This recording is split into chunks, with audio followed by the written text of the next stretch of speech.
control the center, and you can control the game. We may have heard that it's important to control the center and develop our pieces as close to the center as possible, but what exactly does this mean?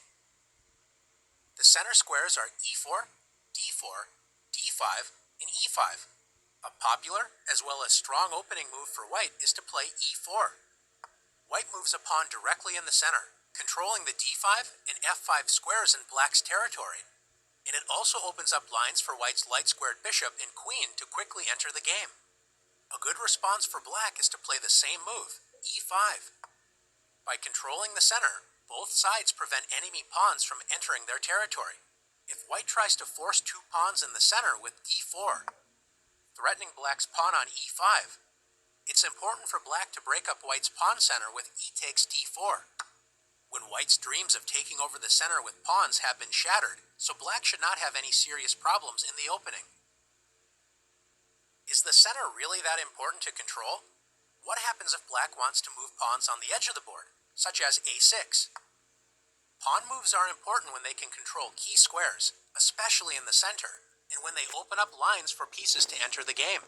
This move does not control an important central square, and it only allows the rook to move to a7, not exactly improving black's position.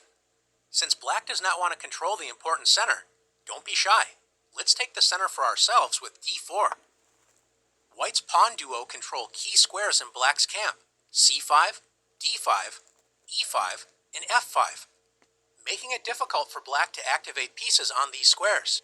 If black continues to make meaningless pawn moves such as h6, black has no central control, and besides the pawns, only 4 pieces can move. The knights, which were already able to move at the start of the game, and each rook only has 1 square. Not a good start to the game for black. White's pieces, on the other hand, enjoy great freedom.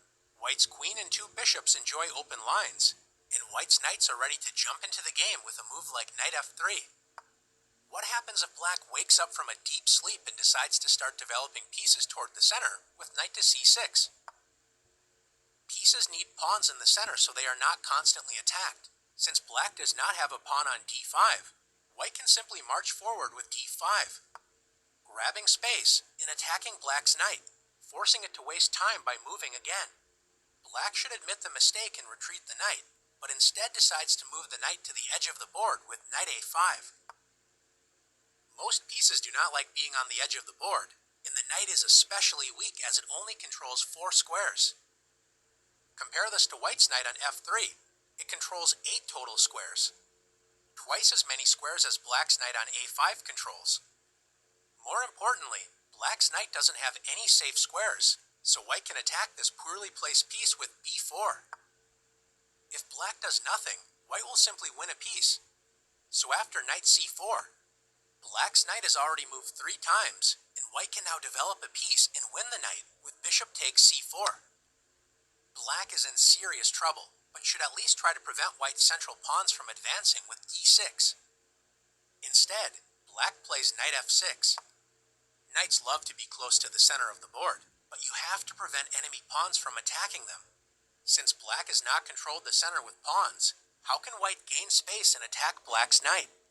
That's right, once again by advancing a center pawn with e5. Black should once again retreat the knight, admitting another mistake, but decides to lunge forward with knight g4. Notice most of black's escape squares are controlled by pawns. Even black's pawn on h6 prevents a potential knight retreat. How can white win more material? If you found h3, nice work. If black takes the e5 pawn, white simply captures it with the knight on f3.